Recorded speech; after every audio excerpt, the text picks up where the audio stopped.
bow down to, uh, they're just going to have to do that, or they're going to have to go. Um, I'm just saying, you have to go, or you're going to, I mean, this is just, but technically, we're not talking about just on a theory. We're talking about technically by their law, what it how did you come here? You came here as indentured slaves. See, when you came here as indentured slaves, you're still that. How you got in power, you stole it. That, and see, that's the lawsuit, and it's not even a lawsuit. You see, that's why it's not even a lawsuit. You're just going to, the judge is just going in public. It has to be public, like a class action public lawsuit, where it's media, where um, just like this. Remember when the O.J. Simpson trial thing happened, and then it was like it was like a program that ran like in the morning, and then it turned off in the afternoon, and then it would repeat itself at night. Because the news would come in at nighttime at 10 o'clock at night when people would go to bed. Well, it was like that. Well, we'll have our trial. Well, it's not even going to be really a trial. It's just going to be a public announcement with the attorneys to the courts, to the Supreme Court. So the attorneys to Brian Stevens addressing the Supreme Court, in which they would say the story of Paul Revere, and that they would have to say exactly what happened. They don't have to, and we can't lie because it's the truth, and they have to say exactly, announce that, or we will. We'll say, okay, so this is what happened. You guys were slaves, and that has to be publicly known. And so this is just the rules of the promised land, and it's this way, and that's about it. That's all. Because it's just too juicy for me. African American, the Indians, aka free people of color. Talking about free Negroes, free people of color. It's just you that talking about the Indians, alright? I would say some Native people have felt periodically is the necessity of denying Africanness. But that necessity has been created by a steady stream of white originating argument about claiming that you cannot be Indian if you are also black. Initially, it was not Native. On his head, he had Choctaw, but of course, it's not Choctaw is not the only, people. You guys are all over. We're all over. So People who were making that argument, whites made that argument in the process of disinheriting. see, listen to what she said. She said whites made that. They made that up. They made that African word up because they don't want. Because remember now, they were supposed to be contained, like I told you. Remember, they were supposed to be contained. Because they took over the British, because they're not contained, and they're all wild, and now they took us over, and they killed us and murdered our great grandparents. You know, so right, so yeah, we have to get back ourselves. But she even says that white people made up the African. They're not. We're not from Africa. We're from here. See, it right. So, and I told you the bloodline, and I told you what they eat and everything. And so when we talk about this Griswold incident going on, and along with the verdict of, or what was that? Yeah, the verdict of that boy that had that AR-15, right? And then all these happening of the events that are happening, it really ties into the woman, the Griswold, and it ties into this here because she's confessing of what she did, and what's that dude that was eating kids and raping kids? She's on trial to tell what she did, and they don't want nobody to know. But if you hear about what she did, it ties in with them eating, their bloodline, and what they do is they eat the caribou raw, right? They drink the blood and all that. So, right? Okay, well, this ties in with them, the British coming over here and bringing them here because they eat kids, they eat people. I'm trying to tell you why they had to get rid of them, and they were coming here to execute all of them because they had to be contained. She's saying, well, now the reason why every white person now is saying, oh, this is all a lie, because the parasites themselves, who were the escapees, made all this up. all this stuff that now she's saying what her people did. And so that's why the judge who has to go talk to this attorney publicly, he just have to go ahead and just read the story of Paul Revere and just go ahead and just approve everything because and he don't even have to approve nothing. We're not you're just gonna say exactly what it is and that we're gonna say this is the rules because well, you just admitted it of what Paul Revere is and what you are and what she is and whatever all of you people are. You guys are slaves and you have to be contained. You got to be contained. Necessity has been created by a steady stream of See, they're escaping. They're originating people are loose argument now. about claiming that you cannot be Indian if you are also black. Initially, it was not Native people who were making that argument. Whites made that argument in the process of disinheriting Native people in various kinds of ways. And some Native people have had to feel they have had to echo those arguments to achieve any kind of regaining of their birthright. I guess the way it works is people are so used to seeing what is depicted as an Indian within the movies, the old movies and things. So if you don't look that way, they don't expect you to be Indian. They think you're either black or Hispanic or something else. But most people don't perceive you as an Indian if you don't look like that poster type Indian that they have on TV. All right, so real quick, because we're going to talk about it, and just want to remind you what we've gone over before. We're not talking about real slaves. We're talking about indentured servitude, all right? This is part 18 from Indigenous to American to African American series. All right, number 18, the legal beginning of American Negro slavery. All right. Governor Northam made a reference to the history of slavery in the Commonwealth during his CBS interview, but he didn't call the first Africans to land on Virginia shores slaves. Take a listen. Well, it has been a difficult week, and if you look at Virginia's history, we're now at the 400-year anniversary. Just 90 miles from here, in 1619, the first indentured servants from Africa landed on our shores in Old Point Comfort, what we call now Fort Monroe. And while in 1619, the first indentured servant, the first indentured servant, the first indentured servant, the See, first indentured servants where it came from Africa. See, these people are from Africa. They're from across over there because the black Moors and the British arrested them and was dumping them here because they were the worst of the worst, eating kids and shit. And it just came out of his mouth that he is the indentured servant, the indentured slaves. They are. So so the judge would have to just not. We not asking for no approval or nothing. Ain't no approval or nothing. You're just gonna go ahead and just announce who Paul Revere was and why. Why did he say the British was coming? They were coming to take him, not take him. They were coming to execute them there. Every single white person. And so that's why I was saying how Hitler was before Hitler was Hitler, his people was upset that you just dumped them here, and because they knew who we were, they knew who was here. They know who we are. This white man here, who's in the Senate, he knows who we are. And then, what's that woman? This is Gayle King. See, Coons gonna get it first. I mean, shit. But she been knew. She knew. Could comments like that affect his support among Virginians? All right, so remember, so this governor letting you know. Hold on, okay, that's a governor. Because did you see who interviewed him? That was. History, we're now at the 4th. About real slaves, we're talking about indentured servitude, all right? This is part 18 from Indigenous to American to African American series, all right? Number 18, the legal beginning of American Negro slavery, all right? Governor Northam made a reference to the history of slavery in the Commonwealth during his CBS interview, but he didn't call the first Africans to land on Virginia shores slaves. Take a listen. That's Gayle King.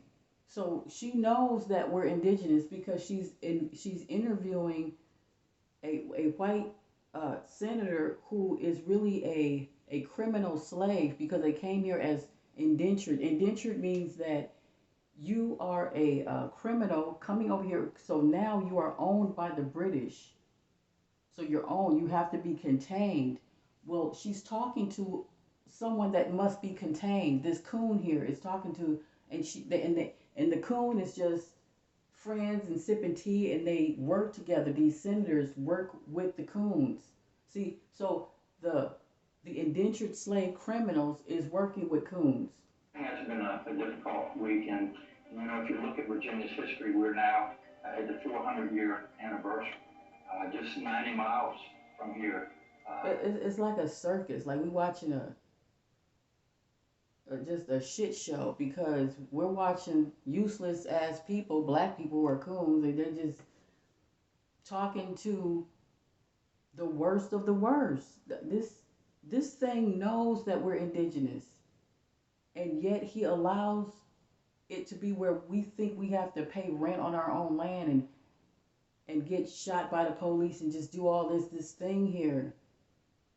And what is it? And he knows that he is a criminal. It came out the man's mouth. In 1619, the first indentured servants from Africa landed on our shores in Old Point Comfort, what we call now Fort Monroe. And while in 1619, the first indentured servant,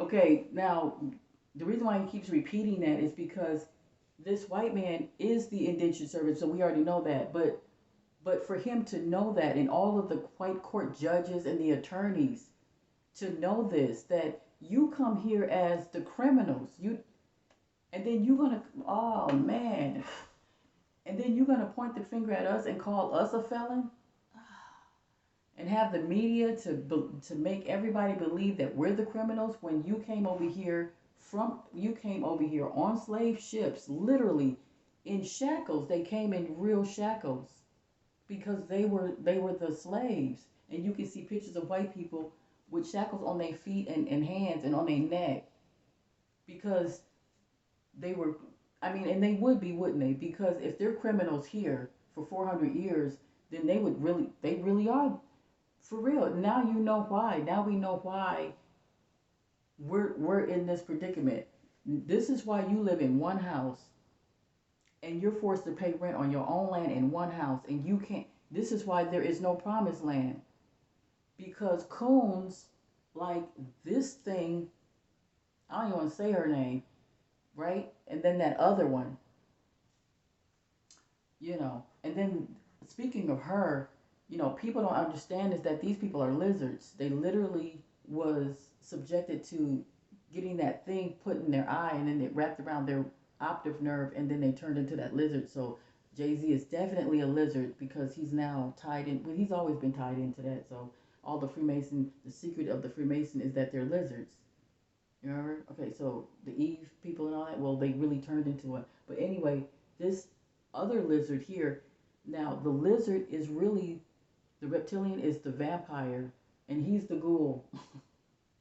Because he does the dirty work. See, he's the one that has to take the brunt of it, really, because he's sitting here and he's not supposed to sit in the office. He's supposed to be in shackles. And he's talking with a suit and tie on. He's not supposed to be with a suit and tie. He's supposed to be in shackles. The first indentured servant. Could comments like that affect the support among Virginians? And this right here, if you could see a picture of her, that's like our great-great-grandparents there, if you could see. But I don't know.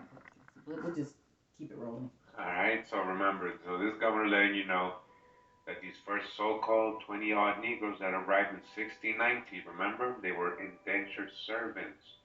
They weren't slaves at all, they were indentured, they had a contract. All right? Again, that was part 18. We're continuing part 18 from Indigenous American to African American. This video had a lot of drop when we're talking about statute laws and everything, indentured servitude. And so this part of the video, we're in the book Indian Slavery in Colonial Times within the present limits of the United States, very scholarly book. All right, you can check the sources for that. All right, and we're going to talk about how they were bringing in Indians, right, and they didn't know whether to put them as servants or slaves, right? So here it goes. They're telling that these first English colonists, when they were setting up their colonies and getting, or whatever they call trading, or whatever, but they were buying Indians of the Spanish, right? They were selling, enslaving Indians and selling them to the English colonies, right? I've gone over this already. We already know. Again, the Spanish were enslaving American Indians, mostly. I would say at least 95% of the time, and not Africans. And so they were trading these with the English. The English were like, all right, well, we don't want to, I guess, as they're being politically correct here, call them or declare them official slaves. They just want their services, right? What they're good at, whatever they are, farming, you're a mechanic, whatever.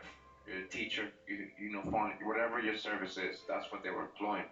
Because the Spanish had this almost a similar thing, even though it was basically almost slavery, how they were treating them, but they had their encomienda system, which was a type of indenture as well.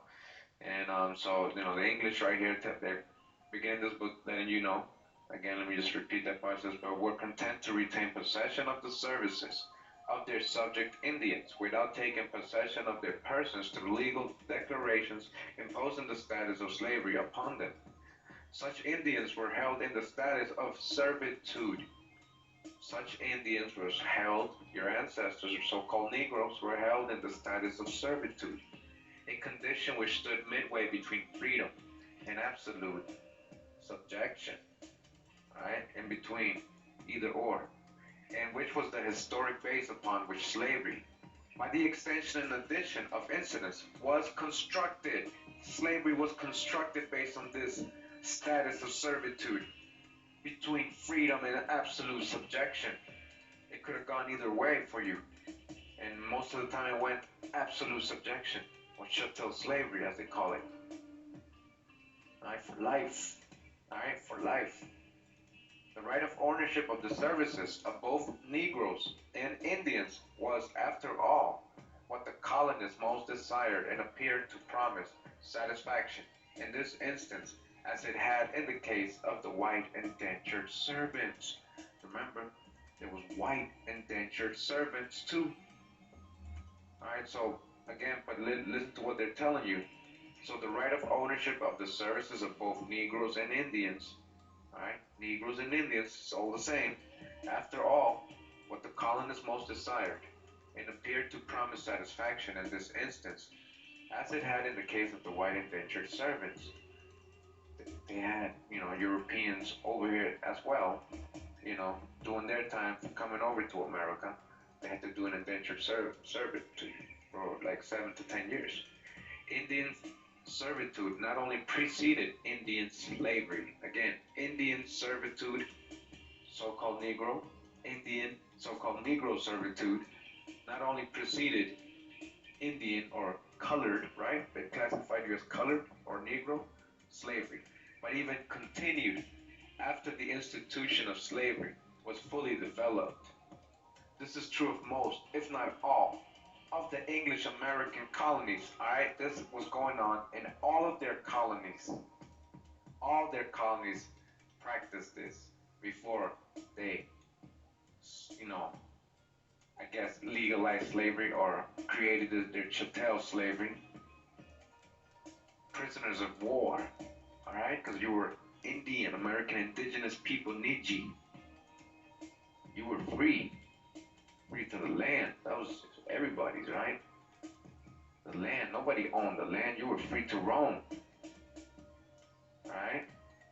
So they took you in captivity. They made you a servant, eventually slave, right? In parentheses, and now, you're a POW. You're a prisoner of war, right? It was war declared upon you. Mm-hmm. Do you know the history of the U.S.? It is certainly true of Maryland, Massachusetts, Rhode Island, Pennsylvania, Georgia, North Carolina, and South Carolina. Statutory recognition of slavery in general by the English American colonies occurred as follows. All right, so again, when they started recognizing statutory slavery, all right, so it says in Massachusetts it began in 1641, all right, by Connecticut in 1650, by Virginia in 1661 in Virginia, by Maryland in 1663, by New York and New Jersey in 1664, by South Carolina in 1682, by Pennsylvania and Rhode Island in 1700, by North Carolina 1715, and by Georgia in 1755. But the legislation of these dates did not always include the subject Indians. When such was the case, however, according to a strict legal interpretation, any subject Indian, if enslaved, had the right to demand his freedom from the colonial courts, such as an instance existed in the case of Virginia, where the Acts of 1655 and 1661 specifically forbade Indian slavery and guaranteed to the subject Indians all the rights of servants. The recognition of Indian as well as Negro slavery by customary law came somewhat earlier than by statute law. With the extension of the period of servitude to a life term, alright, listen to that, with the extension of the period of servitude to a life term, the change from servitude to slavery was practically completed so far as customary law was concerned. You're hearing what they did, right? Only the enactment of legal provisions sanctioning the change was necessary to complete the process.